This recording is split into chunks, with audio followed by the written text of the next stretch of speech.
Olá pessoal, tudo bem? Como vocês estão? Novamente aqui, professor Deison Mendonça, tá?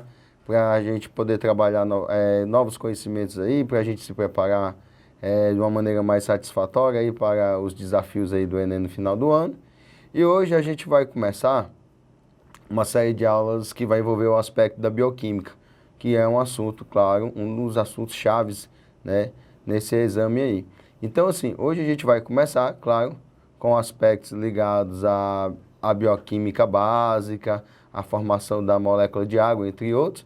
E, claro, nos próximos encontros a gente vai avançar com a continuidade dos outros elementos bioquímicos existentes, tá certo? Então, para a gente começar, a gente vai olhar aqui o primeiro slide, tá? Onde a gente tem aí basicamente a divisão dos elementos bioquímicos. Passando aqui, então, se vocês olharem, nós temos aí dois hemisférios de divisão bioquímica. Nós temos os elementos inorgânicos e os elementos orgânicos. A princípio, como caracterizar esses dois grupos de elementos químicos, né? Se vocês analisarem aí, nós temos aqui a primeira palavra, inorgânicos. Se vocês observarem bem, nós temos um prefixo aqui, IN, que ele é um prefixo que quer dizer uma negação, tá? Então ele quer dizer um não. Ou seja, são substâncias não orgânicas. E, claro, o que é o significado, ou qual é o significado de uma substância orgânica? Orgânica, claro, ela vem da palavra que nós chamamos de organismo. Organismo. E organismo, nós sabemos que é basicamente relacionado ao que? Aos seres vivos, tá? Então, se vocês olharem, então, uma substância inorgânica quer dizer que ela não prevalece na formação dos corpos dos seres vivos. Então, seria basicamente esse significado.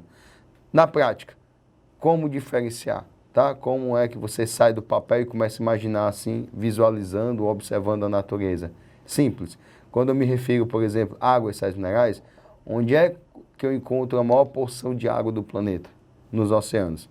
Onde é que eu encontro a maior porção de sais minerais? Nas rochas, nas montanhas e assim vai. Então, nesse caso, são elementos bioquímicos onde eu não dependo, né, necessariamente de encontrá-los dentro dos corpos seres vivos, ou seja, eles prevalecem mais externamente aos seres vivos do que internamente aos seres vivos. Então, essa condição de não depender da existência dos seres vivos, no caso, para as suas existências, nós caracterizamos como substâncias inorgânicas. Um outro critério que a gente pode também utilizar para a gente fazer essa distinção entre inorgânicos e orgânicos é que nos compostos inorgânicos não prevalece na formação das cadeias, né? Na formação da molécula, as chamadas cadeias carbônicas, ou seja, os elementos à base de carbono, eles não são prevalentes. Então, mais um critério que a gente pode utilizar para fazer essa caracterização dos compostos inorgânicos. Quem são esses compostos inorgânicos, né? Nós temos aí a água e os sais minerais. Então, são dois grupos, tá bom? Se você agora dá uma olhada, nós temos aí na outra coluna os compostos orgânicos, ou seja, aqueles que porventura já estão na constituição dos seres vivos ou ajudam a construir, né, morfologicamente os seres vivos e, claro, eles vão se constituir a sua existência em base na formação dos próprios seres vivos. E mais um detalhe, diferenciando dos compostos inorgânicos. Eles, né, no caso esses compostos orgânicos, a base de formação deles é de carbono, pelo menos da maioria deles. Então nós temos aí esses dois hemisférios. Quem são os compostos orgânicos? Temos aí na ordem da listagem os carboidratos, né, as proteínas, os lipídios, as vitaminas e os ácidos nucleicos. Só abrindo aí um parênteses também, que junto ao grupo das proteínas, nós temos aqui, colocando em parênteses, o grupo também das enzimas. Tá? Por quê? Porque as enzimas, basicamente, a constituição dela, pelo menos a natureza bioquímica, é a base de aminoácido. E a base de aminoácidos é formação proteica, tá? Então, a gente enquadra aí esse grupo de substâncias, carboidratos, proteínas, enzimas, lipídios, vitaminas e ácidos nucleicos como substâncias orgânicas, tá ok? Então, caracterizado bem aí a questão dos componentes químicos da célula, a gente vai para o próximo slide, que já vai ser especificamente falando sobre a água, tá? Então, a água, como nosso primeiro elemento bioquímico a ser estudado, ele também chamado de hidróxido de hidrogênio, né, monóxido de hidrogênio, é uma substância líquida, claro, ou pelo menos encontrada em maior parte a sua porção líquida, né, que geralmente aparece de caráter incolor, ou seja, não tem cor. Olha os prefixos, tá? Lembrando, é importante a gente sempre levar em consideração os prefixos, né? Além disso, tá?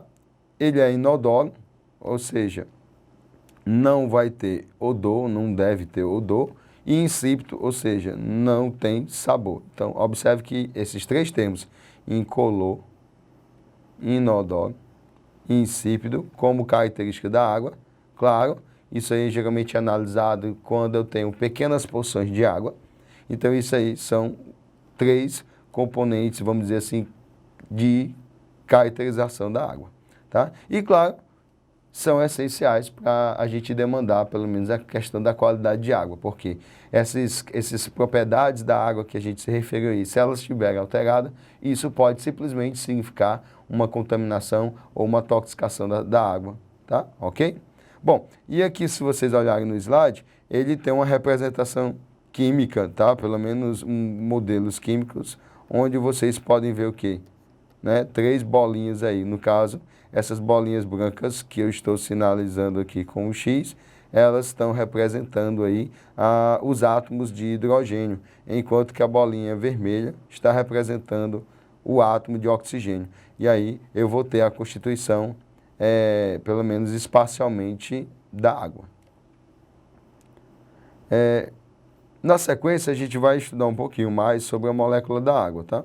Então, se vocês observarem aí, como eu tinha acabado de falar, a molécula da água, no caso, ela é formada por 2 átomos de hidrogênio e 1 de oxigênio. Então, se vocês observarem aí, isso, claro, é uma constituição básica da molécula de água. Então, geralmente, essas substâncias, elas vão prevalecer. Então, a molécula da água, basicamente, tem 1 átomo de oxigênio e 2 de hidrogênio, formando a molécula, pelo menos, ou a forma de expressão molecular que a gente chama aqui, H2O. Então, geralmente, a gente utiliza isso aí, tá? Ok? Na sequência aqui, vocês podem ver o quê? Uma mecanização da questão da expressão da molécula de água. Se vocês olharem aqui, ele está demonstrando que a água, ela tem uma interação entre moléculas. Se vocês observarem aqui, ó, estou circulando aqui uma molécula e estou circulando a outra molécula. Então, ela tem uma força de atração entre essas moléculas. E isso vai gerar uma predisposição espacial de uma organização molecular mais próxima do que se fosse com outros tipos de moléculas comuns. Isso daqui é um efeito que nós chamamos de ponte de hidrogênio. Mas não é uma ponte de hidrogênio, né? Não é uma ponte de hidrogênio, né? Falando assim um pouquinho, né? Para nos divertirmos aqui, não é uma ponte onde vai passar hidrogênio ou feita de hidrogênio, mas sim também, né? Falando um pouco mais cientificamente, não é nenhum tipo de ligação estável, ou seja, não é um tipo de ligação iônica ou covalente, como a gente estuda lá na química, mas sim uma atração intermolecular, tá? Que permite com que a água tenha propriedades específicas, né? Gerais específicas. Então, se vocês observarem aqui, ele está demonstrando aqui, nesse ponto aqui, uma interação entre várias moléculas, sendo que essas moléculas, elas ganham um arranjo, né? Tridimensional do seu posicionamento. E isso faz com que a água tenha determinadas características que outras substâncias normalmente não têm. E isso, claro, vai nos possibilitar diversas propriedades que a gente vai estudar adiante, tá?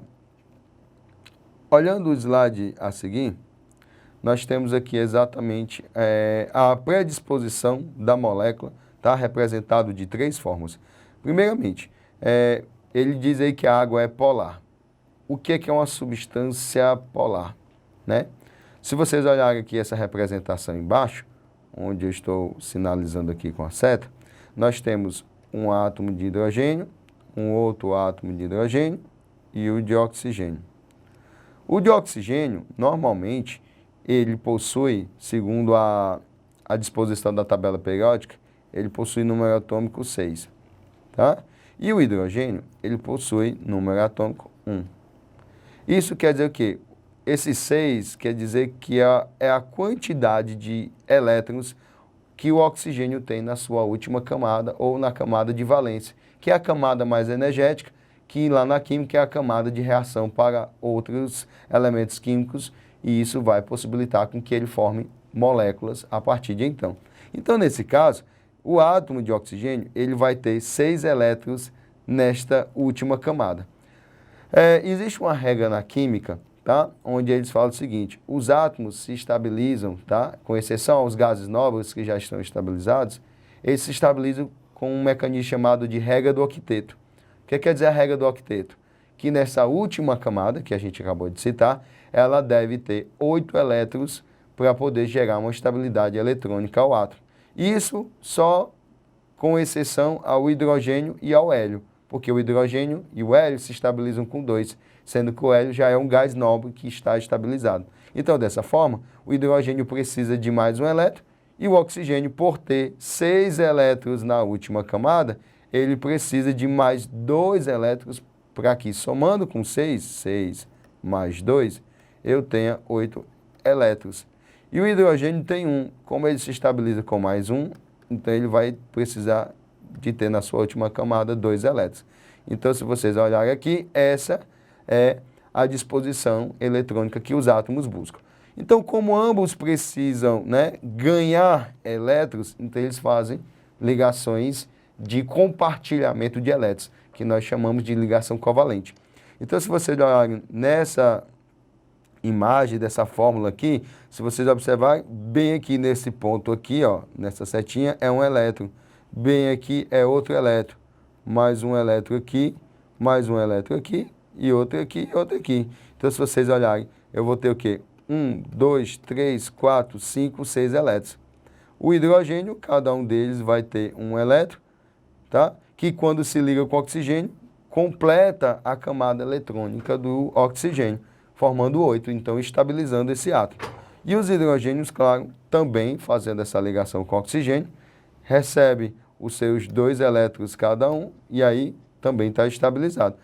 Isso faz com que a molécula fique estável. Mas, se vocês observarem, esse oxigênio aqui da molécula, ele possui o quê? 4 elétrons sem se ligar. Isso gera uma coisa chamada campo, né, eletromagnético. E como vocês podem ver nessa imagem de cima aqui, esse ponto aqui fica negativo, tá? Então, ele fica um campo negativo, enquanto que as regiões dos hidrogênios ficam de caráter positivo. Isso faz com que essa força negativa do oxigênio empurre essas ligações para uma das extremidades.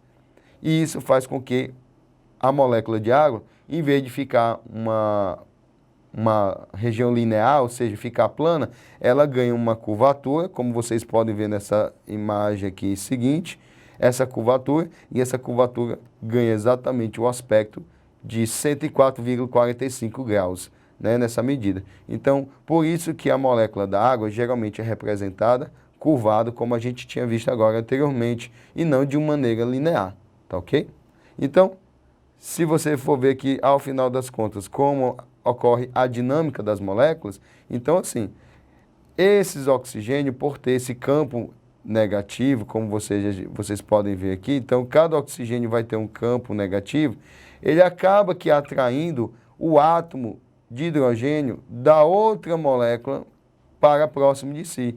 Então, ele começa a fazer essa atração. Mas essa atração não vai fazer uma ligação, porque o átomo já está estabilizado com os seus 2 hidrogênios. Então, essa molécula aqui já está estável, essa outra já está estável, essa outra já está estável, essa também e essa do meio também. Então, todas já estão estáveis, mas como tem esse campo negativo, acaba atraindo o átomo de hidrogênio, que tem um caráter positivo, né? O átomo de hidrogênio da outra molécula, e isso acaba formando uma atração e mantendo uma propriedade de aproximação entre as moléculas, ou seja, a ponte de hidrogênio, que é exatamente, tá? Ponte de hidrogênio, é exatamente essa força que ocorre entre as moléculas de água, tá certo? Então, essa região aqui, que é essa força, é a chamada ponte de hidrogênio, tá ok?